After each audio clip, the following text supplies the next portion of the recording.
శుభకార్యాలు, గృహప్రవేశాలు ఎక్కడ చూసినా ఒక విషయం కామన్గా కనిపిస్తోంది.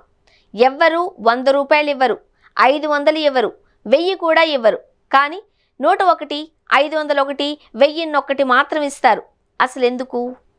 ఆ ₹1 ఎక్కువ ఇస్తే అదృష్టం పెరుగుతుందా, లేక దాని వెనుక ఏదైనా ఆధ్యాత్మిక కారణం ఉందా? తరతరాలుగా కొనసాగుతున్న ఈ సాంప్రదాయం వెనుక ఉన్న ఆసక్తికరమైన కథ ఏంటో ఇప్పుడు చూద్దామా? భారతీయ సాంప్రదాయంలో శుభకార్యాల సందర్భంగా ఇచ్చే డబ్బును షగున్ లేదా శుభ కానుకగా భావిస్తారు. అందుకే ₹100, 500 వంటి రౌండ్ ఫిగర్స్ కంటే నోట్ 1, 501, 1001 వంటి మొత్తాలను ఇవ్వడం ఆనవాయితీగా మారింది. దీనికి ప్రధాన కారణం ఆ ₹1. సాంప్రదాయ విశ్వాసాల ప్రకారం 0తో ముగిసే సంఖ్యలు ఒక ముగింపును సూచిస్తే 1 కొత్త ప్రారంభాన్ని సూచిస్తుంది అని నమ్ముతారు. అందుకే రౌండ్ ఫిగర్కు ₹1 జోడించి శుభాకాంక్షలు, అదృష్టం, సంపద నిరంతరం పెరుగుతూ ఉండాలి అని కోరుకుంటారు. మరో ఆసక్తికరమైన కారణం కూడా ఉంది. 100, 500, 1000 వంటి సంఖ్యలను సులభంగా భాగించవచ్చు.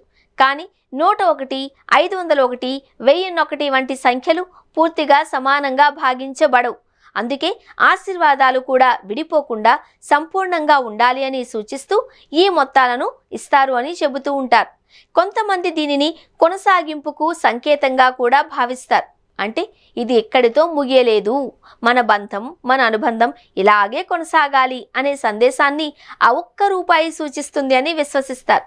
ఇంకా కొన్ని ప్రాంతాలలో ఆ ₹1 నాణాన్ని లక్ష్మీదేవి ఆశీర్వాదానికి ప్రతీకగా భావిస్తారు. అది భవిష్యత్తులో మరింత సంపద పెరగడానికి ఒక విత్తనం లాంటిది అని చెబుతారు. అందుకే మనం పెళ్లిళ్లలో, శుభకార్యాలలో నోట 1, 501, 1001, 5001 వంటి మొత్తాలు ఎక్కువగా చూస్తూ ఉంటాం. కాబట్టి మనం శుభకార్యాలలో ఇచ్చే ఆ ₹1 కేవలం డబ్బు కాదు, ఇది ఒక ఆశీర్వాదం, ఒక శుభ సూచకం మరియు బంధం కొనసాగాలి అని చెప్పే చిన్న సందేశం. తరతరాలుగా కొనసాగుతున్న ఈ సాంప్రదాయం వెనుక ఉన్న అసలు కారణం ఇప్పుడు మీకు తెలిసింది.